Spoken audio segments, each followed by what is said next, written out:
chef. Let me make you sing and you taste buds when all we want for you to see is how we living in a blessed country. Yeah. Hello guys, welcome to the Singing Chef Show. And I'm Eon John, your singing chef. Okay, now today we're going to do something very exciting. It's this saltfish shark Corilla with black eye rice and peas, right? That's for the rice and that's for the saltfish. Which one should we get on first? I think we need to get the rice on first, right? So let us just go there. Boom. Okay, right, so let's get some oil in here, just a little bit. Get this rice going. Get the mood flowing. Just a little bit. That's only about 2 tablespoons. You might need a little bit more. It's a different kind of rice because what we got to do is we've got to we put onions in here.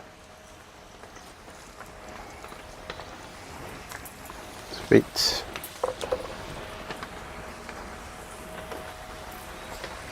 This is a little bit of all-purpose seasoning, right? Guyana has lots of really good seasonings, you know, really good stuff in them. And that is some allspice. You say, what kind of rice is this man doing? We should carry on. Get that all mixed together. Oh yeah, love it. Tomato paste.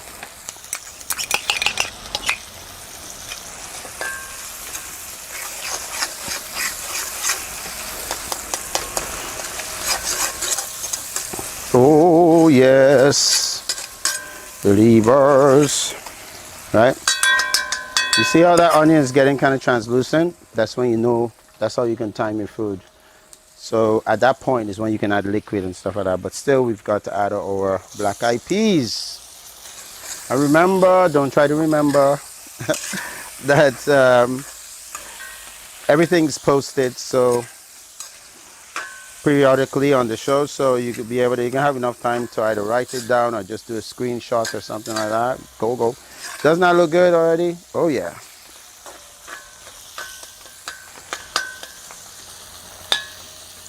Add just a little bit of salt. Tiny bit of, steal some from here. Yeah. Pepper. What I want to cook these beans a little bit. Want to really get the flavor in there.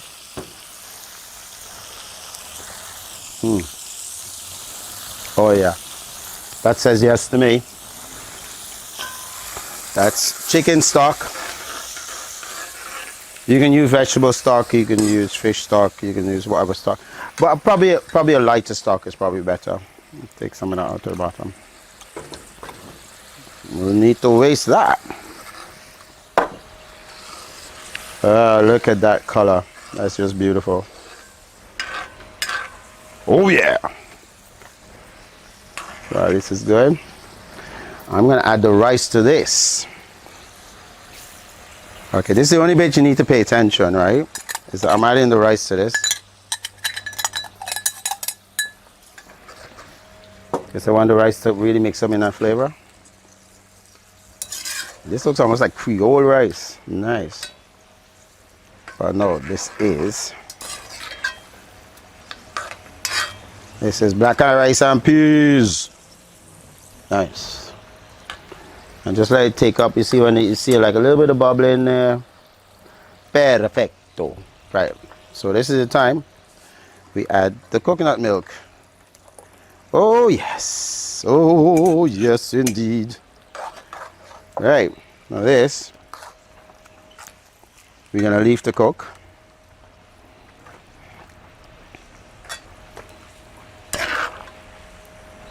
Let me see what taste. Oh my God, that's so good. You could eat just the rice. This black rice and peas. That is flavor. Oh, I'll add just a little bit more water to this. And that's good. Bring this to a boil and then we'll turn it down to simmer and we're gonna let that cook away. Beautiful, beautiful stuff. Thank you. Okay, let's go. Let's start the saltfish. Right. Now, first of all, you know that with this is shark, but you can use any kind of saltfish. I like shark for this meal. I like shark because it's got less bones and it's less to mess around with. But you can use any kind of fish that you want. You've got to soak this. I actually soak this overnight, and then I actually just give it a little boil so you can crumble it up like this. See? So you get like little flakes, and it does it really nicely, right? But let's get the rest of the stew going because this is pretty much the last thing that we actually put in there. So I am going to go ahead. I'm going to put some oil in here, right? That's about 4 tablespoons. But like I said, do not try to remember. Don't hurt your head. Okay. So saltfish and Corilla. That looks all right. I'll get back to that. Let's start this off. I'm going to put the onions in there, let them soften up.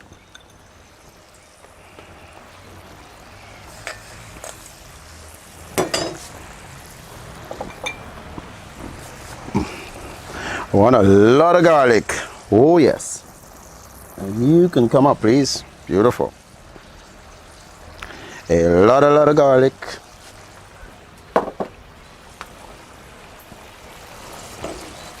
Now this heat come up a little bit. It's already translucent, which I like. I'm loving it. And also the onions, I slice them instead of cubing them. You know what I mean? Instead of dicing them, because I don't know. It resembles more like what's happening, the flakiness that's happening with the saltfish. But again, it doesn't really matter. I think this is just more of a neater job. That's all. Great. So we got some paprika there. Stick that baby in. Oops. And put in the wiri pepper. Just get all the flavor in the oil. That's what I like to do with most of my cooking. Right? And this is powdered cumin, which is jeera. Let's get these babies out of the way. I'm still going to use up the rest of that garlic, don't worry. Just want to check out and see what my flavor is like. Put in some red peppers.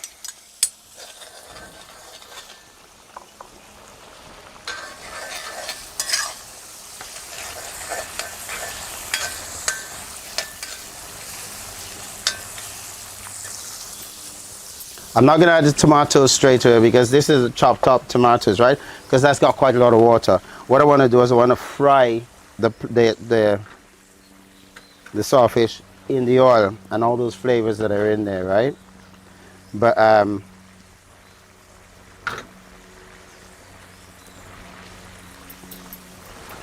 right. Before I do that, I'm going to just take out my Corilla, which has been soaking in some salt water and vinegar for a few hours. It just helps to take some of the bitterness away. But actually, I know a lot of people, including myself, that you take away the bitter from the Corilla and then all of a sudden you're going, okay, I like the Corilla, it's nice like this, but I want the bitters straight back.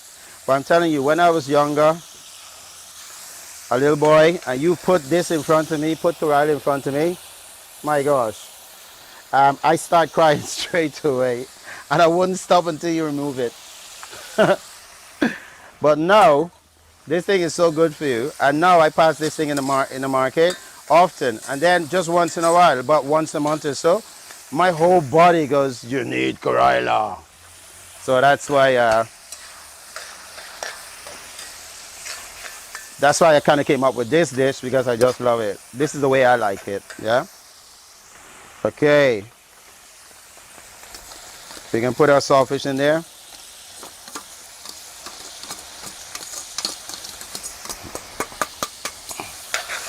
Right, and you can see it's gonna get a little dry. That's okay. Don't panic. No one panic. Okay. Right.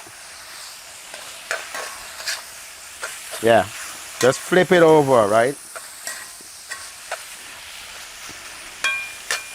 And with this type of cooking, just do it enough to where everything gets covered, and then leave things, let it cook a little bit, right? Right, because you don't want it to be mushy. You still want like nice bites of the saltfish, and that Corilla is going to cook really nicely together. Take on each other's flavor. Let me try that.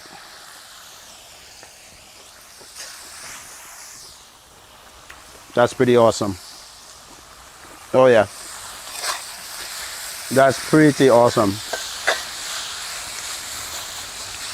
There's so much bad, just bad as in good, as in just great.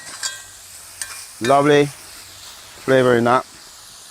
And this is where I'm going to add the tomatoes. And what this does, it adds this nice sort of tart flavor to it, almost like if you're adding lemon or lime, right? And then it gives it the Corilla and the saltfish more time to go come together. I'm going to turn this real low, really low. In fact, what I'm going to do is I'm going to put it on here.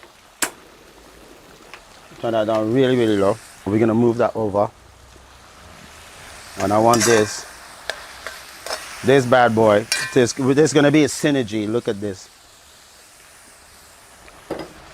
Things I don't even need to taste it again. That's just awesome. Awesome food. Beautiful. You know, saltfish reminds us all of so much. Also, I'm having it with this special rice, but you know, this black eye rice and peas. But you can have this with just roti. You know, there's a place up in Supernam. This little can't remember the lady's name, but it's the only big cafe that's there.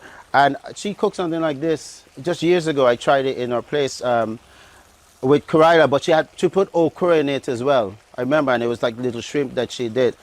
And my gosh, it was just such awesome flavor. You know, I never asked her for a recipe, because whenever I go into places like that, I can actually taste. When I taste food, I can actually pretty much tell you all the things that are actually in the food.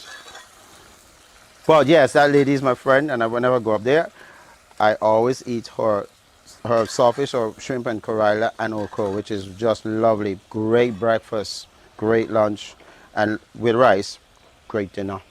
Okay, and then what we're gonna do is just, last but not least, we gotta add this sugar to this baby. And that just really marries everything, and it's gonna dry out really nicely. Okay, so we're gonna leave these, let these cook.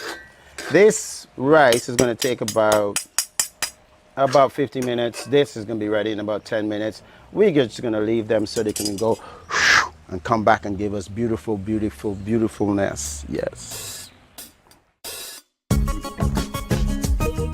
Yeah. Welcome to the world of the singing chef. We gonna make you sing and your taste buds wet. From the Pomeranian River to the East Coast, Maurice to the Eastern Shore to Georgetown City. Okay, here we have it. It's our saltfish, shark, and Corilla with black eye rice and peas. Yes, lovely. Let's have a taste of this, man. Let's have a taste of this. Right now, this one I'm going to be tasting myself, because you know, not everyone loves Corilla. Only special people. Okay.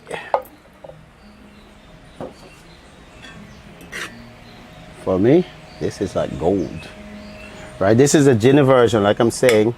You guys, you can have it with, you can have a this with not rice, but a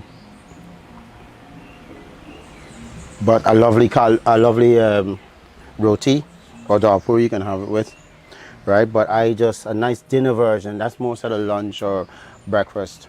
This is a dinner version.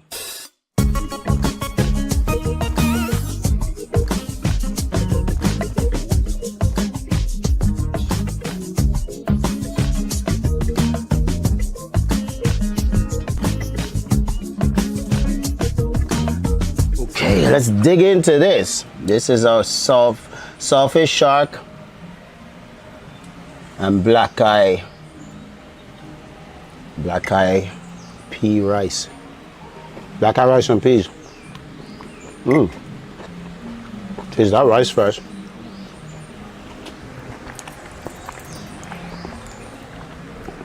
That's so powerful. You can actually taste the coconut in it at the same time as you can taste almost like the tomato paste, and it's just really succulent. It's really nutty with the black eyed peas instead of like red peas or something else that you can use. You can use any kind of peas for this. That works. Now let me taste the saltfish shark. Oh yes. You know, sometimes when you boil the saltfish shark, and you boil it so that you because you know you got to break it up and everything like that. Or you soak it. Sometimes it takes almost all the salt away. You know, I don't see the point by calling it saltfish or even having saltfish if you do not have some salt in it. Now this has the right amount of salt, and then you got the Corilla that's supposed to get, having that sort of bitter notes, and then you got the tomatoes that we add to it that just really balances out, and because you know it's that kind of like almost like adding lemon juice. It's the tart right in between. It's beautiful. So let me taste the two of them together.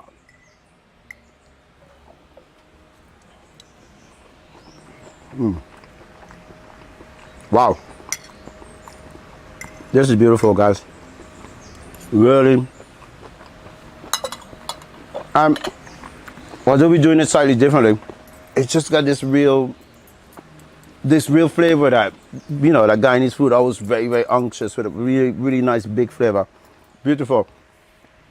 Thank you guys for tuning in to the Singing and Chef show. Please try some of these recipes, and thank you to TBN, and thank you for like all the staff and everybody behind this. A lot of people work very hard to make this possible, and we'll see you next on our next adventure of the Singing Chef show. Bye bye. Oh, here we go, guys. I'm feeling song like 2 by 2. You know, song about togetherness. The song's called 2 by 2.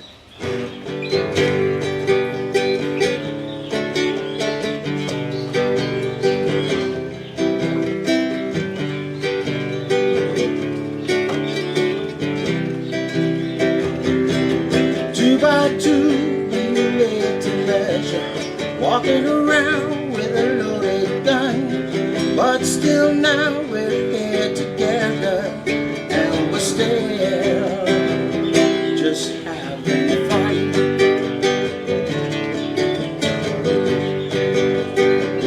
Just having fun.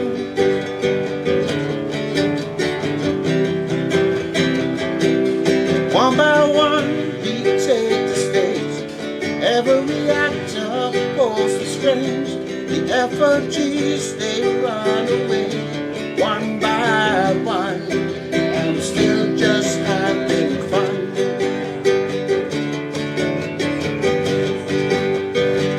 Just having fun, yeah, yeah, yeah. You got a right to your emotions. You got a right to how you feel. You're still in love with my devotion, and you still relying on me.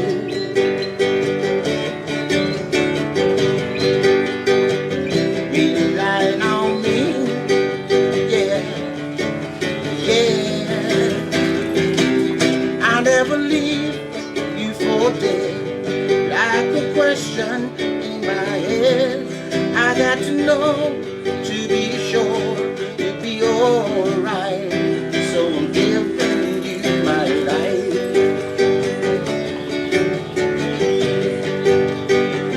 Giving you my life, yeah, yeah. 2 by 2, we made to measure, walking around with a loaded gun, but still now we're here together, and we're still just having fun.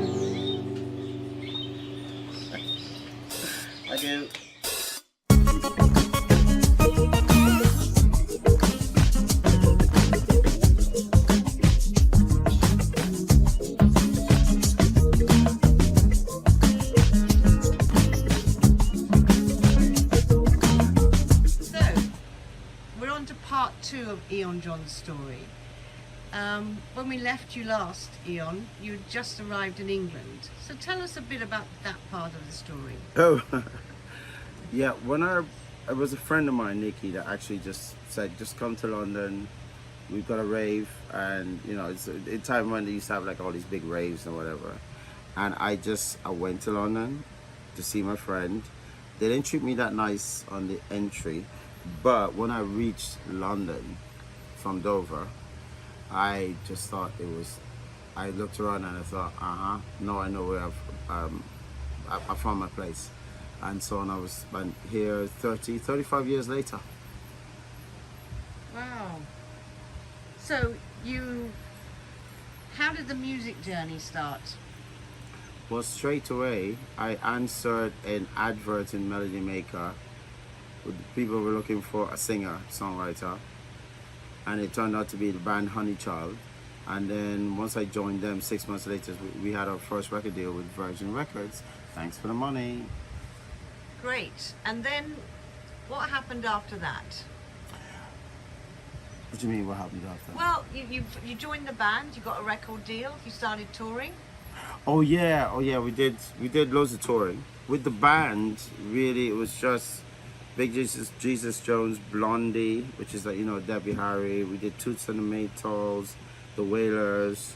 We were just like the backup band for them, you know, and that was Ireland, Scotland, a little bit of France, you know. But as a solo artist, I went to many like folk festivals around Europe, you know, and it was just wonderful. I love the traveling. Let me put it that way. And did cooking make an appearance when you were traveling with your band? Yes, and because depending on where I was, even if I couldn't speak the language, what I would do is I'd find the poshest restaurant that I could find. I'd go in and ask them if they need a dishwasher. There's always room for a dishwasher. And I think my record is I probably spent 4 days in front of actually washing dishes in any one of these jobs. Because basically restaurants always get overrun, and they don't need to know that I grew up in restaurants. My mom had 2 restaurants. She had like this wonderful, she wrote 2 cookbooks. She had her own TV show, so that's really funny that, you know, I'm doing exactly the same thing. And they didn't need to know that. But as soon as they see that you can cut, as soon as they see that you can actually sear and finish cooking, you know, because like your plate's probably worth about $50 to about $100, and you're doing like your little parts. You got 9 chefs that are involved in that, like one plate. The head chefs, when they discover you, like they feel like they've discovered you, so they literally show you everything. So I managed to work under some really top class chefs, and it made it really interesting, and I always was able to earn my own money. That's really great. And when you were touring with your band and yourself, and you weren't in the kitchens, did you do any cooking on tour? Oh yes, yeah. Because everywhere you go for your rider, it's called a rider. It's like the food that they give you, and you know they put like, you know, a certain amount of drink, you know, water and all this kind of stuff. I was getting really sick of pizza everywhere, and also I was lactose intolerant for pasteurized cheese, not unpasteurized cheese. So my throat used to go funny. So what I would do is I bought myself a 2-burner with this small gas can, and I would just cook food. And then the pots got from smaller where I was just cooking for my band, for me.